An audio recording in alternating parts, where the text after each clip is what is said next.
thing is going to be a little different. It's going to be less fun, our little starting quit poll. So this is one kind of reviewing what we talked about last class. So I'm going to go ahead and launch it. But just a little bit to think about. Last class we talked about how we know where we are in the Milky Way. So this is now thinking about if we were somewhere else and you wanted to figure out where you were very, very fast because you were abducted by aliens and we want to escape. So we need to tell our friends in the rest of Starfleet or something where these aliens have taken us to. So we're going to try to figure out where we are using those same methods. So I want you to think about which ones you could do to figure out if you were not on Earth, you were on a spaceship, which one would tell you where you are quickly? So this is where we're going to start today. Folks join in. Slightly less opinion, more actually thinking about putting things into play.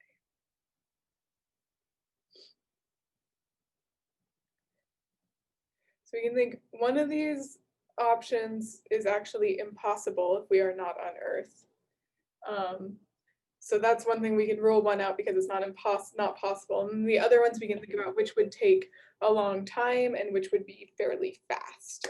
So one of them requires you to be on Earth. We are not on Earth, so we can eliminate that one. And then of the other three, which one would be fastest if we want to escape the weird looking alien?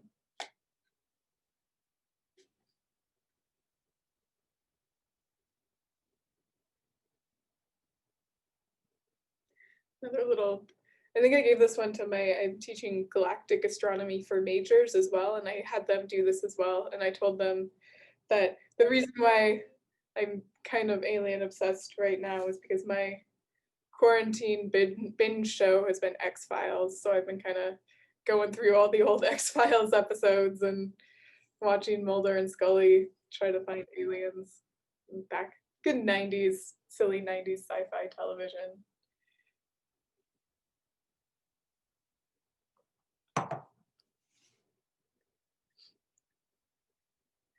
Give folks a few more minutes to join. As you join, today's poll is more of a review of last class.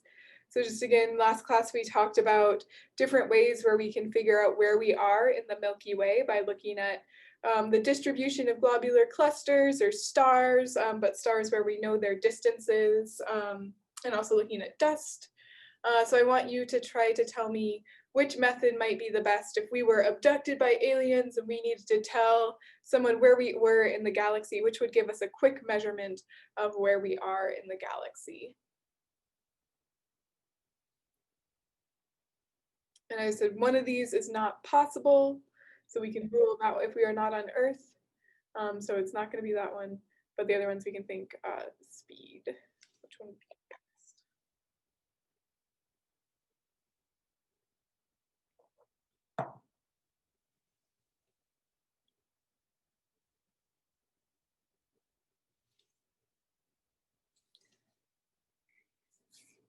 Got to get pretty good group. If we could get a few more people to vote, then we can jump into class.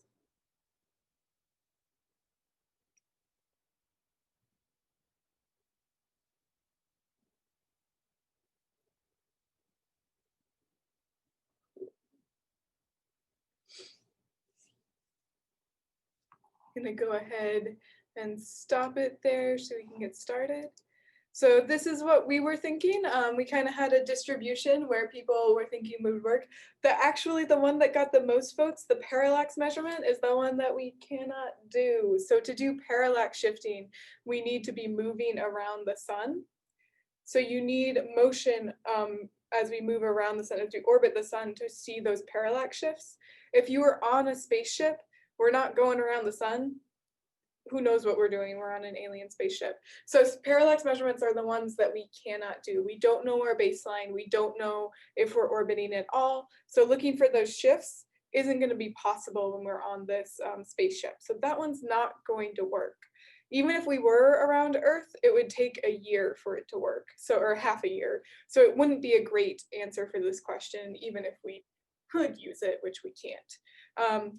The Cepheid variables, our next part, that one would work. That one is a good one. We can use Cepheid variables no matter where we are, and they do give us a good way to determine the kind of layout of where stars are around us, and that might tell us also whether we're in a spiral arm or not. So that would be a good one. The one thing is that will take some time. So we'll need to observe the Cepheids long enough, so multiple days, so we can actually see their period. So if we want to do it fast, Cepheid variables will work, but it might take a few weeks. We'll be stuck with these weird looking aliens for a couple days. The globular cluster distribution or dust maps both work, and both are pretty instantaneous. So both of those you just need one kind of observation of globular cluster distribution, one observation of dust maps, and that might tell you where dust is more concentrated if we are further out in an arm or more towards the center. The globular clusters also would tell you where within the disk we are, so you'll at least get your distance from the center, even if you don't have a more precise location. So that might be, in my opinion, I would go for globular cluster distribution. I think that's the best, but dust maps and Cepheid variables are also a good option for this question. The one that doesn't work, as I said, is that parallax measurement. So that one is not an option because we are not on Earth. Parallax measurements require the motion of the Earth around the sun for us to get those two positions, that baseline shift. So like when we blink our eyes, it's like this is my sun, this is the Earth in June, this is the Earth in December. I'm seeing the stars flash back and forth as we orbit around the sun. You need that motion around the sun to see parallax shifting. So that was my little starting question. Any questions about that? Questions from last class?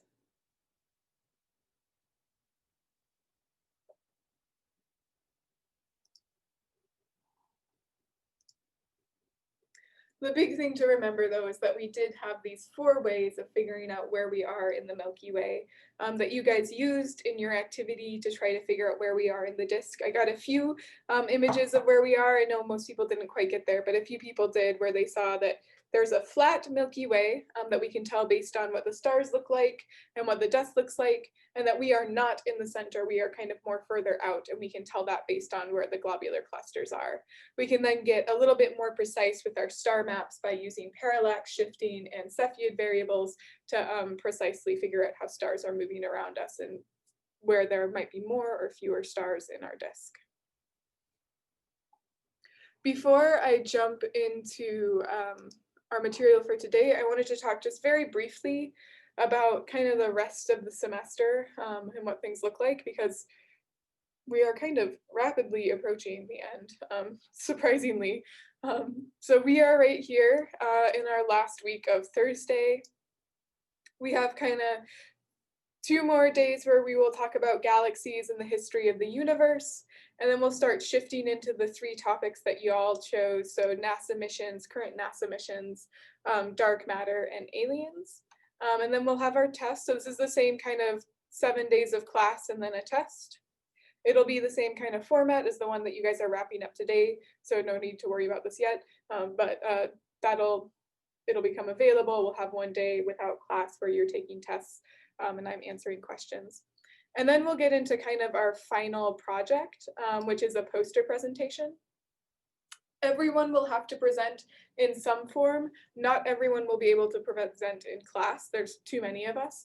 So you will either have an option of presenting with just me individually in a Zoom session, or if you're feeling like you'd really like to share with the rest of the class, there will be some slots for people to share with the rest of the class. And then you don't have to schedule a meeting with me outside of class, which is nice. And you won't have to post your poster on a discussion board. So there are some benefits to doing it this way. But I also opened up this description of the final poster project, which I'm hoping will be a fun way for you to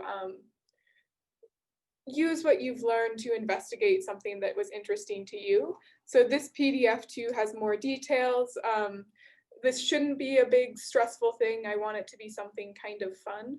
So the idea is to pick something that maybe it's the reason why you signed up for this class, something that gets you excited about astronomy, and then use and then kind of make a small-ish poster or PowerPoint slide, whichever works best for you, what you want to do, to kind of convey some information about that. And then also a one-page short-ish sheet explaining what you learned while you researched this.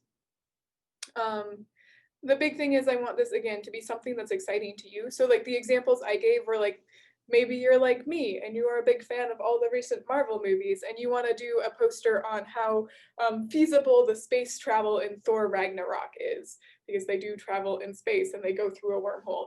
That would be awesome. Do that. Tell me about it. Tell me about wormholes. Tell me about Thor Ragnarok and how those play together. Or maybe you're a history major and you're really interested in how the politics of the 1950s played into the like space race and everything that was going on then. So like that would be a really cool project. Do that. Don't, you know, flip through your textbook and say, we didn't really talk about quasars. I'm going to do a poster on quasars, even though I've never heard that word before and I don't really care. That is not what I want to see. I want this to be something that's more fun and is maybe, yeah, like a way for you to show me, use what you learned in this class to investigate something that is more interesting to you. So that's one of the, I think, things on the rubric is that it is original. So I have a little bit of a rubric of what I'm going to be kind of looking for. I tried to make it dorky and use Star Wars to make my rubric, so you can be a youngling, which is kind of failing, to a Jedi Master, which would be like a full points. So this will be how I'm grading these. You'll also have to comment on 2 of your classmates' posters, either in that shared space or on a discussion board. So that will be something to think about. But again, this is happening way towards the end of class. I just want to point it out now that I have given you, so not something to worry about now, but maybe something to start thinking about what topic might be of interest to you. Kind of getting the brain juices flowing.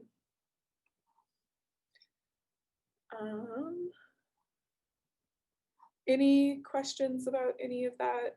Anything going on? Again, the test, if you have not done the test will be closing tonight, I believe. So try to get that in. I think a lot of you already have, but if that's going to be an issue, please let me know and we can figure something out.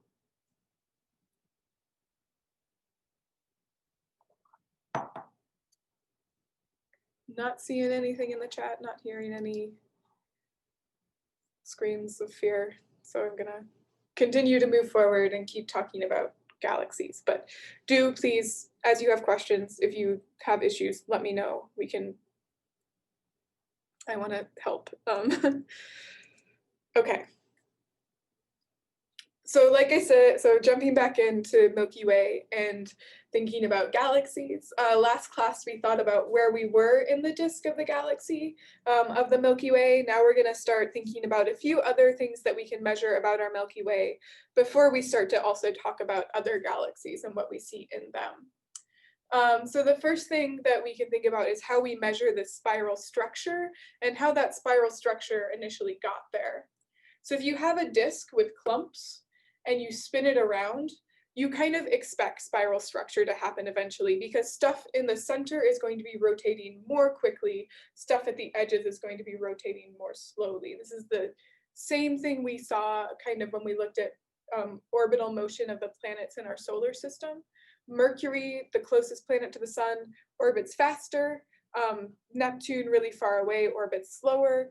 Same kind of thing, just now we're looking at the galaxy. Gas and stars near the center will orbit really fast. Gas and stars near the edges will orbit slower. If this happens for a really long time, you start getting this kind of smearing of clumps. So if you start with clumps of gas and then you do this rotation, you end up with spiral structure. So spiral structure is kind of what we expect if we have a non-uniform rotating disk, which is what galaxies are. It's not all the same density all the way through. There are clumps. These clumps get spread out. We start to see spiral structure. We can measure these differences in rotation by looking at the motion of stars either further into the disk or further out of the disk from the sun. And we do see that stars further out tend to orbit slightly slower, whereas stars further in rotate slightly faster. So that means that the stars closer into the center of the Milky Way will eventually move ahead of us as they rotate around. Stars behind will start to fall behind. So again, similar to what we saw with the planets, just now we're looking at our solar system orbiting around the plane of the Milky Way. To get around the entire Milky Way, just kind of as a fun fact, the sun's orbit takes about 200 million years. Even though it is traveling incredibly fast, so it's traveling at a rate of about 240 kilometers per second or 500,000 miles per hour. So we are whipping around the galaxy at a speed of 500,000 miles per hour, even though you can't really feel it, luckily. But even at that speed, the Milky Way is so big that it will take us 200 million years to make a full loop all the way around. So has happened. We have traveled around the Milky Way. The Earth has in its lifetime. The Earth is about 4 billion years old. So it has happened, but takes quite a while. Using this rotation, we can start to kind of, and the light we see from stars, we can start to make predictions about the mass of the Milky Way, so how heavy the Milky Way is. And we can do this using two different methods. So the first is to look at how bright the Milky Way is and figure out how many stars there are. We can use the fact that we know how massive different types of stars are to take the star light and turn that into a star mass. So with our HR diagram, we are able to predict, we know how massive O stars are, we know how massive B stars are, etc. We can add up all of those masses. We can say it looks like the Milky Way has somewhere between 100 and 400 billion stars based on the light we see, which means that there should be about 4.6 times 10 to the 10th solar masses of stars in the Milky Way. So we can use starlight to predict a mass. We can also use orbital motion to predict a mass. So we know that the mass of the galaxy will determine how quickly things can rotate around it. This is again Kepler's third law. So orbital motion, the speed something has as it travels around the galaxy will be determined by what's holding it in that orbital motion. So also, if you did the composition of Saturn's lab, this is how we found the mass of Saturn using the orbit of Titan, one of its moons. So similar to that, you can do the same thing again with our galaxy. And what you notice is if you'd use this rotational motion to find the mass of the galaxy, you're about a factor of 20 higher than you were just looking at the stars. So the mass of the galaxy seems to be around 6 to 8 times 10 to the 11th solar masses if we look at orbital motion. So there's a difference between the mass of stars and the mass of the galaxy. So stars in the galaxy versus the galaxy. And that means this is one of the ways that we start to learn that dark matter is a thing. So because these numbers don't match, there must be stuff with mass in our galaxy that is not stars, does not interact with light. So something that does not interact with light is dark, and something that has mass is matter. So dark matter is matter that does not interact with light, and there seems to be a lot of it because the gravitational weight of our galaxy does not equal the amount of light we see from the galaxy, the light emitting mass in our galaxy. So this is one of the, like I said, one of the ways we find dark matter, which we'll talk about more as we keep learning about galaxies. Is there any questions about either spiral arms or measuring masses? We'll talk more about this and there will be opportunities. I have a question. Is dark matter similar to antimatter? Not quite. So dark matter, like I said, we don't know what dark matter is. We know what antimatter is. Antimatter is just, so we are made up of protons and neutrons and electrons. Antimatter is kind of particles that look exactly the same as the stuff that makes us up, but has the opposite charge. So a positron is an antimatter electron. It has the same mass as an electron, it just has a plus charge instead of a minus charge. So Okay. antimatter still interacts with light, dark matter does not. So there's some theories of what dark matter is involve antimatter, but they're two separate things. Good question, though. Thank you. And we will, like I said, we'll talk a lot more about what dark matter might be when we get to that class, because there are a lot of different theories, but yeah, dark matter, dark energy, and antimatter are three different things, very unfortunately. Okay. Again, interrupt me more if you have more questions, but thinking more about our galaxy, the center of our galaxy, in the center of our galaxy, there's a supermassive black hole called Sagittarius A star. So it's a black hole. So we talked about black holes when we thought about the different types of stellar corpses, but those, the black holes that are made through supernova and big stars dying have masses of about 1 solar mass. The black hole at the center of our galaxy has a mass of about 4.6 million solar masses. So way, way bigger than those core collapse supernova black holes. We do not know how they come to be. Where supermassive black holes come from is a mystery. But we know that there seems to be a supermassive black hole at the center of every galaxy. The one in the center of ours is called Sagittarius A star because it's in the constellation Sagittarius. A few quick notes about this. The central supermassive black hole is not what holds our galaxy together. So the stars right near it are orbiting around it, that's very true, but the stars further out in the disk aren't super affected by the gravitational pull of this supermassive black hole. There's a lot of other mass in the galaxy, both from dark matter and from stars. This is a big mass right in the center, but it's not what's holding our galaxy together. So the sun isn't really being affected by Sagittarius A star because it's 25,000 light years from Sagittarius A star. So it's not super, it's important that there are these black holes, but they are not what is gravitationally holding a galaxy together. Another thing that's really cool, so in the Milky Way lab, you get to measure the mass of this, so you can see how we measured the mass using the data that won the Nobel Prize this year. So Dr. Andrea Getz and her colleagues won the Nobel Prize for studies of this central supermassive black hole and finding the mass of it by looking at the orbits of stars that are orbiting this central supermassive black hole, so ones that are very, very close. So one of the things you do in the Milky Way lab is you look at some of those stars, you look at their observations of these stars and use Kepler's laws to find the mass of the supermassive black hole. So that's a fun way that you guys can all earn a Nobel Prize in this class by replicating those measurements if you want to do that lab.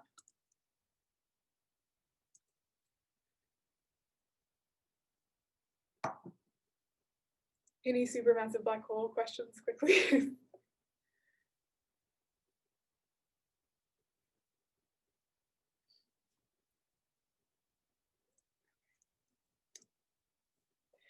So another thing we can think about is how we measure kind of the history of the Milky Way galaxy.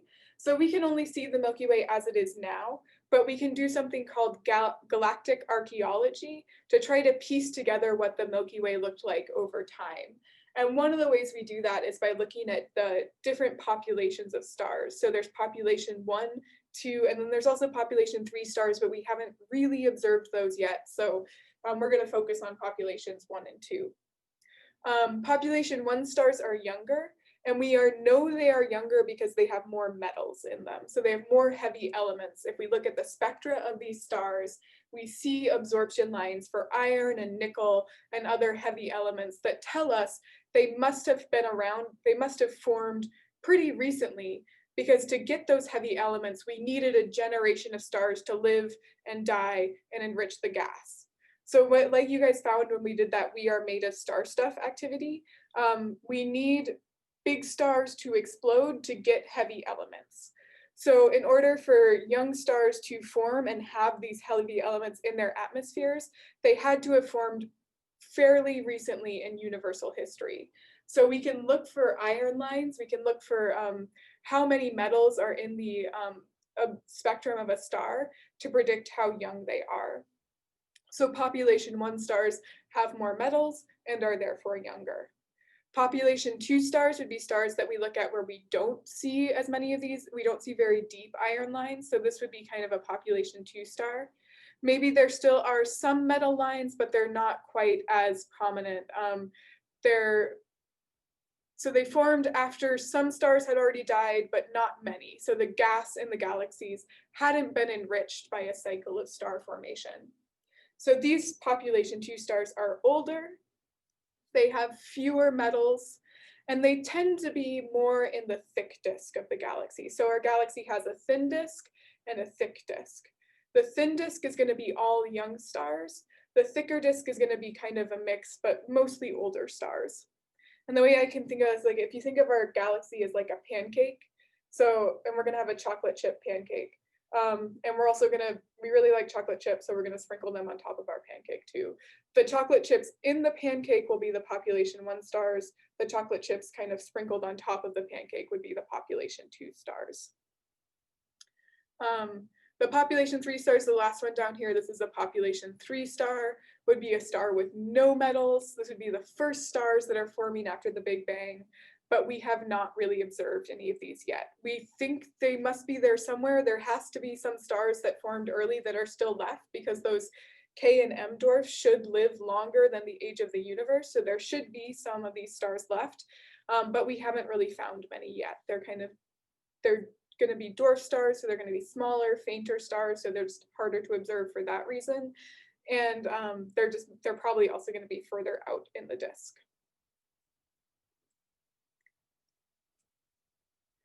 Putting this together, we can start to get an idea of what's been happening in our galaxy by thinking about where these young stars are, where the old stars are, and we get this basic picture of how the Milky Way forms, starting with a proto-galaxy cloud of gas, so a slight overdensity in gas and dark matter after the Big Bang that slowly collapses and starts to rotate as it collapses. And that's how we get a disk galaxy with a bulge that starts to have stars forming. As the initial galaxy is forming, there's kind of these clumps of stars that will become globular clusters that are forming at the same time. And more gas falling in to our disk fuels new stars forming, and we start just building this disk out where we have new younger stars forming in the disk, but the bulge is mostly going to be older stars. Since the disk is also where most of the gas is, which is what the stars are forming out of, most of the young stars will be in that thin disk where the gas is, where we can form new stars. We can also do, we can do a little bit more galactic archaeology by looking at streams of stars around the Milky Way to figure out how the Milky Way has been eating smaller galaxies over time.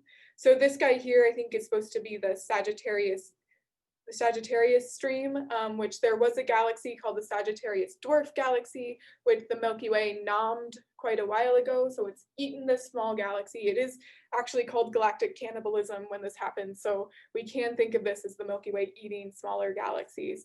And we can use the paths of these stars that have similar orbital velocities around the Milky Way to figure out how the Milky Way has been eating these smaller galaxies. And we've seen a couple different streams going around the Milky Way. So the Milky Way has eaten at least 2 or 3 galaxies in its lifetime. So that's another way the Milky Way can grow over time. It can pull gas in from just the intergalactic medium, or it can eat smaller galaxies that are rotating around it.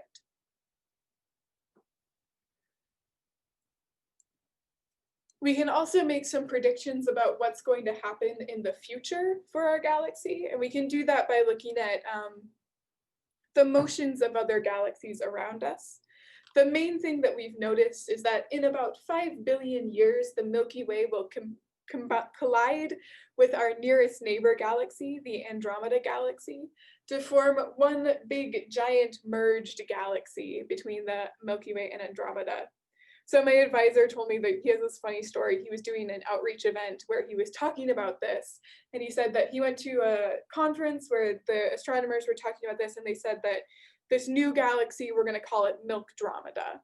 And there was like a little kid in this public outreach event he was giving, and he said, well, the little kid said, well, we have 5 billion years to come up with a better name.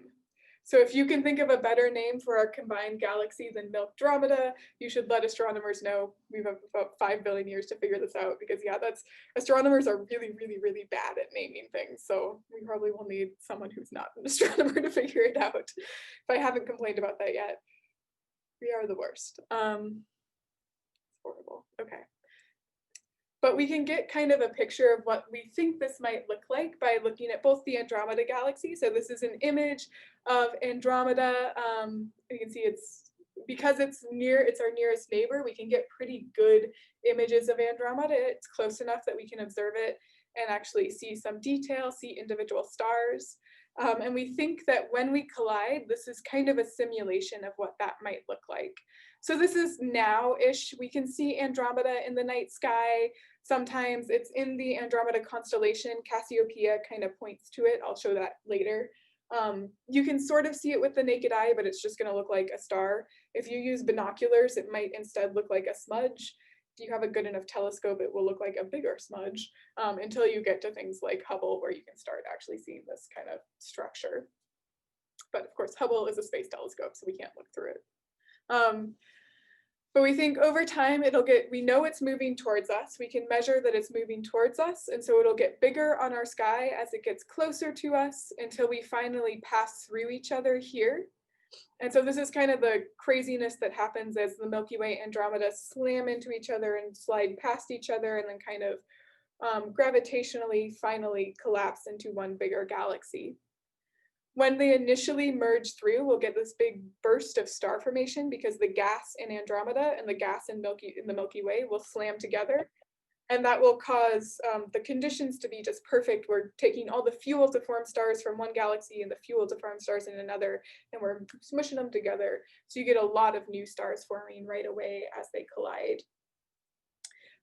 But eventually we'll run out of that gas and we'll end up turning into just kind of one large spherical-ish galaxy that, like I said, will hopefully have a better name than Milkdromeda, but we'll see how things go in the next 5 billion years.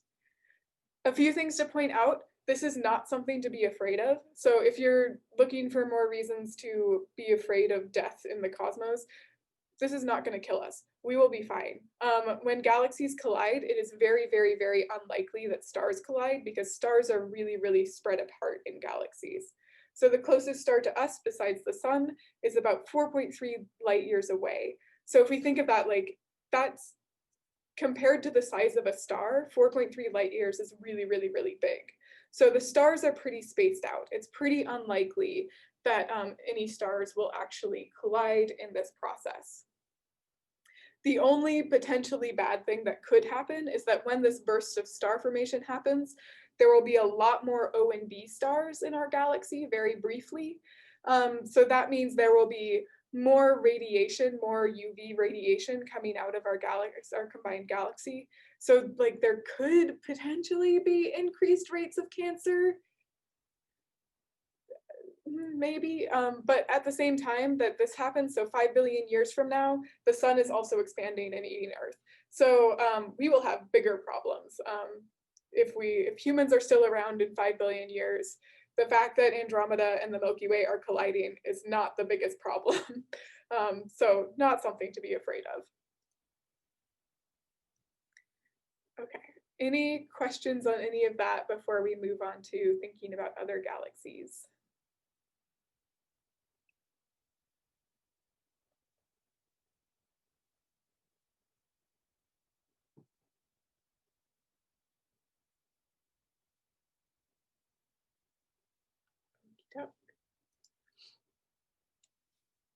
So this is now switching from the Milky Way to looking at every other galaxy in our universe. This is another picture of Andromeda. I like pictures of Andromeda because it's close by, so we can get really nice images of the structure, but I will show you other galaxies because all galaxies are beautiful. Sorry, you're getting my overly enthusiastic extragalactic astronomer. It's like, this is what's, astronomy is the best. This is the best part. Okay, sorry.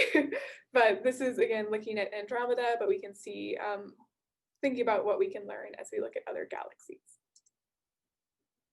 Before we jump into that, though, I want to talk briefly about how we discovered other galaxies, because this happened not that long ago. So we didn't think there were other galaxies until about 1925. So less than 100 years ago, the Milky Way was the entire universe. And these spiral structures that astronomers viewed in the sky, they thought they were small things called spiral nebula that were part of our galaxy. So they thought they were much smaller than they were and that they were inside our galaxy, not outside other island universes. This changed when Edwin Hubble started measuring the distance to Andromeda using Cepheid variables. So Henrietta Leavitt noticed that Cepheid variables had this period luminosity relationship. So if you measured the period of variability for a Cepheid, you would know how bright it was. You could compare that to how bright it looked to find a distance. Hubble did that for Cepheids in Andromeda, which is close enough by that we can actually see individual stars. And he did that in the Mount Wilson telescope. So this image here is people driving the mirror for the Mount Wilson telescope up the mountain, which just looks like a terrifying thing to do on those kind of old rickety roads, have a giant sheet of glass, have to get that up a mountain. But they made it, they got that up there. So this is one of the telescopes just outside Los Angeles. So if you're in Los Angeles, there's the Griffith Observatory. This is not that, slightly higher up in the mountains, the Mount Wilson Observatory. You can still visit though, and they have the chair that Hubble sat in when he made these measurements, which is kind of cool. Anyways, so if you are from LA, this is a place that you can visit and see the history of astronomy.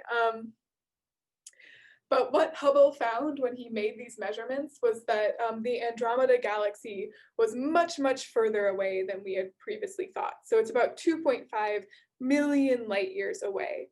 And so for it to look as big as it does and still be this far away, it must be even bigger than we had thought. It must be much bigger than the Milky Way. It must be its own galaxy or island universe, as they were initially called.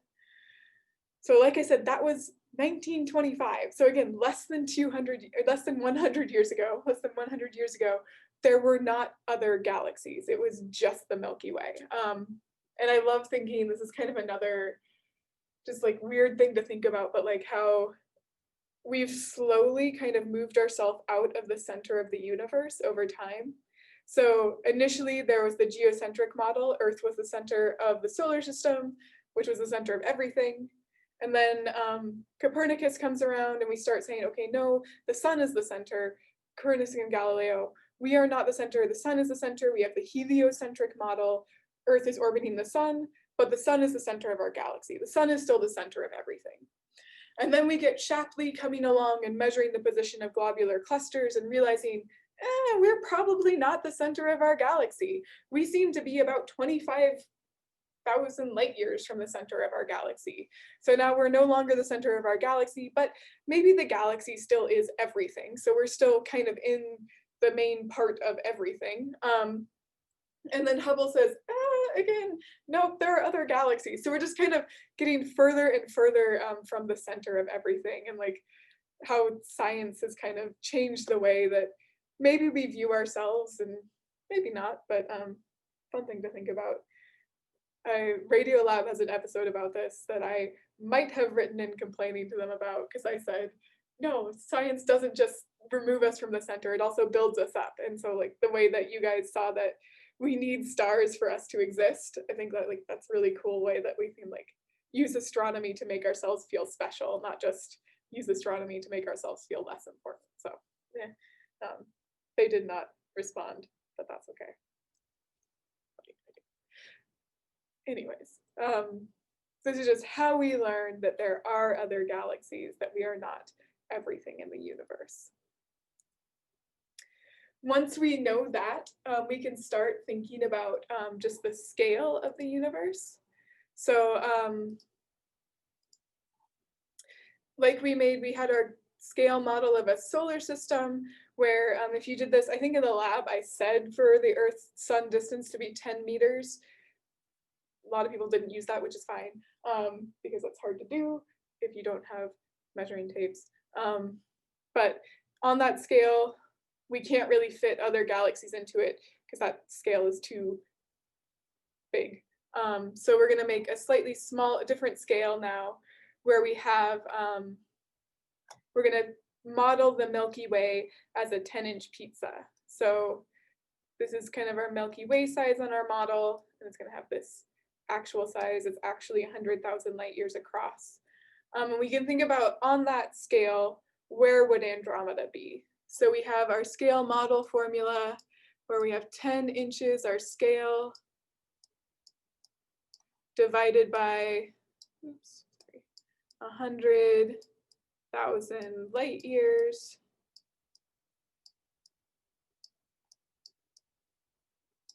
To get that scale down, and we're going to multiply that by the distance to Andromeda, which is 2.53 million light years. So that's 10 to the 6th is million.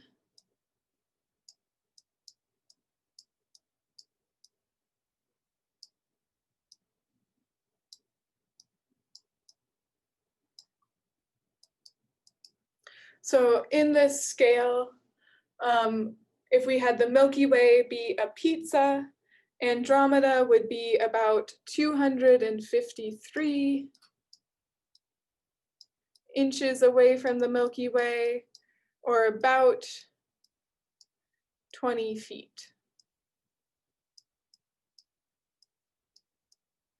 So if the Milky Way, this is again, Milky Way is about a foot across, Andromeda is just 20 times further away. So this is closer than the stars are, relatively speaking. So, and galaxies are, you can kind of actually think about that, like we could fit billions of stars between us, billions of suns between the sun and Proxima Centauri, our nearest neighbor star, but you could only fit 20 Milky Ways between the Milky Way and Andromeda, if that makes sense. So these are still incredibly huge distances, but the way galaxies are spread out, it's not quite as empty on these scales as it is to think about how the stars are spread out.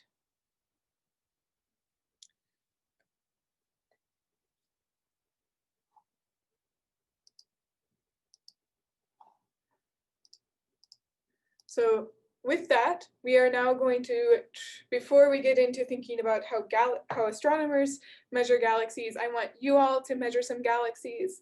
So for a lot of you who have done the Galaxy Zoo citizen science project, this probably, I just gave everything away, probably will look slightly familiar, but we're going to try to, like we built our own stellar classification systems, our assignment for today will be to build a galaxy classification system. So this is our day 16 assignment. Should look similar to what we're used to. I've made both a Google Doc, which I hope you can have access to, as well as a PDF version if that's easier, where there's just a bunch of images of different galaxies for you to look at and build your classification schemes. So a few of them come up twice. So this is the same galaxy, just at different wavelengths. So that might play into how you build your classification scheme, might not. But I just want you to discuss with your group what you think is going to be the best way to divide these galaxies up into different classes, and then use that to answer some questions and compare that to how astronomers do, which I tell you in the quiz. So let me go ahead and open up some breakout rooms. As I do that, if people have questions, feel free to yell them out. Not. So as per usual, I'll be around to bug you as you work on this. I think it should probably take around 15 or so minutes, so coming back around 12:30.